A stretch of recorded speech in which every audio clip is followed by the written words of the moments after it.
Dear student, BSc Part Second Year Inorganic Chemistry First Transition Element Series। Previous lecture में मैंने आपको प्रथम संक्रमण श्रेणी के तत्वों के बारे में जनरल इंट्रोडक्शन दिया था। उसी क्रम में आगे बढ़ते हुए आज मैं आपको प्रथम संक्रमण श्रेणी के तत्वों के कुछ प्रॉपर्टी का विस्तृत रूप से आपको बताऊंगा। सबसे पहले फर्स्ट प्रॉपर्टी है एटॉमिक रेडियस, परमाणुवीय त्रिज्या। जैसा कि स्टूडेंट आप जानते हो, पीरियोडिक टेबल में लेफ़्ट टू राइट जाने पर एक पीरियड में परमाणुविक त्रिज्या का मान कम होता है due to the increasing of nucleus attraction from left to right and radius is constantly decreasing from goes left to right.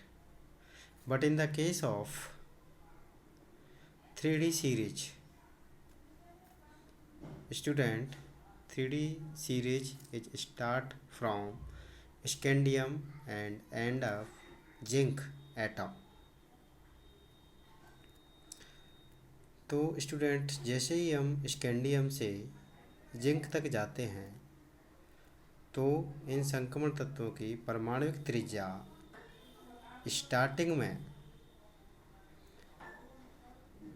कम होती जाती है और धीरे धीरे बीच में कांस्टेंट हो जाती है और लास्ट में कॉपर से जिंक में जाने पर पुनः त्रिज्या में वृद्धि हो जाती है।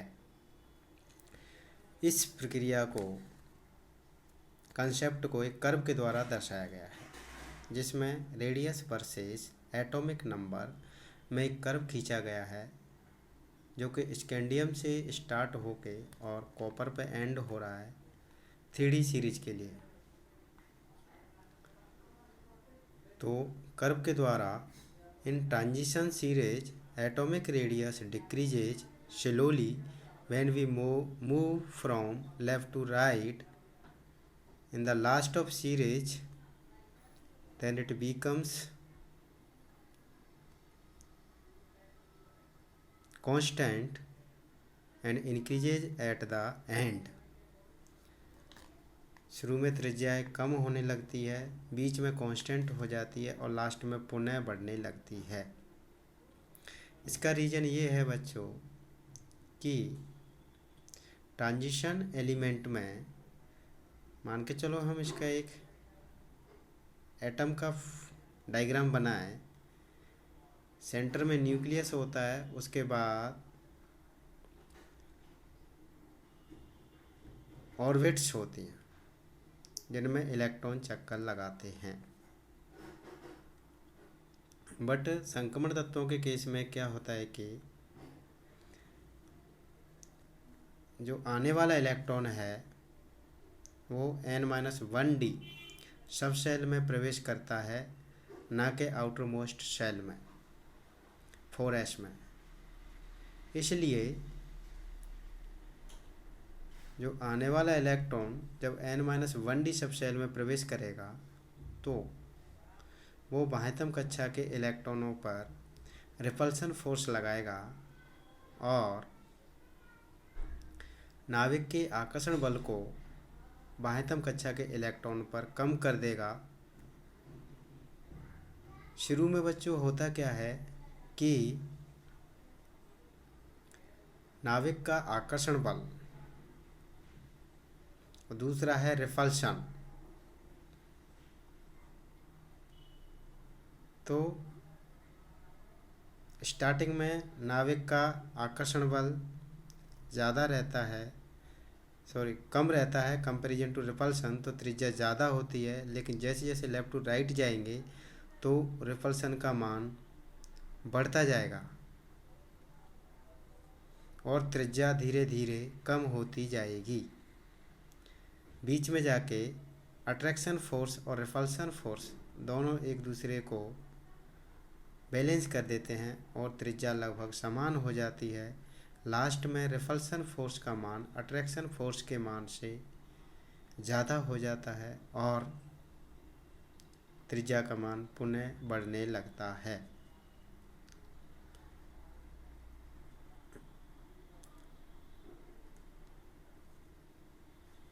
तो जब लेफ़्ट टू राइट जाते हैं तो रेडियस जितनी कम होनी चाहिए थी in case of transition element series उतनी नहीं होती है, उतनी कमी नहीं होती है।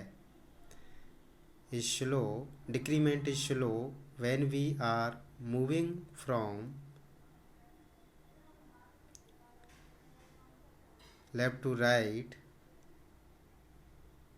Attraction in between the series, attraction force बराबर repulsion force. For example iron लगभग बराबर अप्रोक्सीमेट CO अप्रोक्सीमेट Ni की त्रिज्या लगभग बराबर होती है। At the end new electron enter in penultimate shell n-1d sub shell. It will increase screening on outermost electron. This repulsion will decrease attraction, so radius decrease slowly in the last part of series, that is copper or zinc. When D subshell constantly filled, completely filled, repulsion is dominate over attraction, so radius increase. बच्चों होता क्या है, जब हम संक्रमण श्रेणी में last में पहुंच जाते हैं कॉपर से जिंक में, तो डी सब शेल कम्प्लीटली फिल्ड हो जाती है इन जिंक 3d10 4s2। सो वहाँ पर रिपल्सन फोर्स का मान ज़्यादा हो जाता है। इट मीन्स पेनल्टीमेट शेल में जो इलेक्ट्रॉन है वो नाभिक के आकर्षण बल को कम कर देते हैं। इट मीन्स रिपल्सन फोर्स कम over attraction force, so the radius of atom size increasing at the last. दूसरा पॉइंट है ionization energy. Dear students, ionization energy का मतलब होता है किसी गैसीय उदासीन परमाणु में उसकी बाह्यतम कक्षा से एक इलेक्ट्रॉन निकालने के लिए जो एनर्जी दी जाती है उसको हम कहते हैं आयोनाइजेशन एनर्जी और आयोनाइजेशन पोटेंशियल। तो जनरली होता क्या है, जब एक पीरियोडिक टेबल में लेफ़्ट टू राइट जाते हैं तो त्रिज्या घटती जाती है और आयोनाइजेशन एनर्जी का मान बढ़ता जाता है, क्योंकि लेफ़्ट टू राइट जाते हैं तो उस न्यूक्लियस में प्रोटॉन की संख्या बढ़ती जाती है, अट्रैक्शन फोर्स बढ़ता जाता है, त्रिज्या कम होती जाती है, तो उसकी आयोनाइजेशन एनर्जी भी बढ़ती जाती है। Radius decreases slowly because new electron enter into n-1d subshell, it will increase repulsion. In case of transition element radius है बच्चों वो स्लोली डिक्रीज होती है, बीच में कांस्टेंट हो जाती है और लास्ट में फिर बढ़ने लगती है। इसका रीज़न है कि जो आने वाला इलेक्ट्रॉन है वो n-1d सबशेल में प्रवेश करता है और वो रिपल्सन को बढ़ा देता है। इसके कुछ अपवाद भी हैं, exceptions. Zinc has high radius या volume, zinc ionization energy is increases very high. Zinc की जो आयोनाइजेशन एनर्जी बहुत ज़्यादा होती है, इसका इलेक्ट्रॉन कन्फिग्रेशन 3d10 4s2 होता है। तो 3d10 4s2 में जैसा कि आप देख रहे हैं कि फुली फिल्ड स्ट्रक्चर है 3d10 4s2। So removal of an electron is difficult from zinc outermost shell. That means 4s2। अब हम देखेंगे IE1 first ionization energy. For example copper और जिंक। कॉपर का इलेक्ट्रॉनिक विन्यास आएगा 3d10 4s1, जिंक का electronic विन्यास आएगा 3d10 4s2। तो जैसा कि मैंने आपको बताया कि आयोनाइजेशन एनर्जी का मतलब होता है कि हमें उस परमाणु या आयन के बाह्यतम कोश के इलेक्ट्रॉन को निकालने के लिए जो ऊर्जा देनी पड़ती है उसे हम आयोनाइजेशन एनर्जी कहते हैं। तो यदि फर्स्ट इलेक्ट्रॉन यदि हम किसी परमाणु या आयन से निकाल रहे हैं तो हम उसको कहेंगे first ionization energy. Suppose copper और जिंक। कॉपर का इलेक्ट्रॉनिक विन्यास जैसे मैंने बताया 3d10 4s1, जिंक का इलेक्ट्रॉनिक विन्यास 3d10 4s2। तो इलेक्ट्रॉनिक विन्यास को देखने से पता चलता है कि जिंक का जो इलेक्ट्रॉनिक विन्यास है 3d10 4s2 वो मोर स्टेबल है comparison to 3d10 4s1, because 3d10 and 4s2 fully filled हैं। In case of copper 3d10 fully filled है, जबकि 4s1 half filled. Fully filled more stable than half filled. तो first ionization energy zinc is more than copper. बात करेंगे second ionization energy, that means IE2 in case of suppose Cu plus और Zn plus. द्वितीय आयनन ऊर्जा का मतलब होता है बच्चों उस परमाणु या आयन से दूसरा इलेक्ट्रॉन निकालने के लिए जो ऊर्जा देनी पड़ती है उसे सेकंड आयोनाइजेशन एनर्जी कहते हैं। Cu प्लस का इलेक्ट्रॉनिक विन्यास होगा 3d10 4s0। Zn प्लस का इलेक्ट्रॉनिक विन्यास होगा 4s1 3d10। तो अब इलेक्ट्रॉनिक विन्यास देखने से पता चलता है कि Cu प्लस 4s0 3d10 जो इलेक्ट्रॉनिक विन्यास है मोर स्टेबल है कंपेरिजन टू Zn प्लस का इलेक्ट्रॉनिक विन्यास 4s1 3d10 से। सो IE2 का मान अधिक होगा Cu प्लस के लिए, Cu greater than zinc, IE2 is more. IE2 द्वितीय आयनन ऊर्जा का मान Cu के लिए जिंक से ज़्यादा होगा। एक दूसरा एग्जाम्पल लेते हैं मैग्नीज और क्रोमियम IE1। मैग्नीज का इलेक्ट्रॉनिक विन्यास 4s2 3d5, क्रोमियम का 4s1 3d5। मैग्नीज का इलेक्ट्रॉनिक विन्यास 4s2 3d5 is more stable comparison to 4s1 3d5।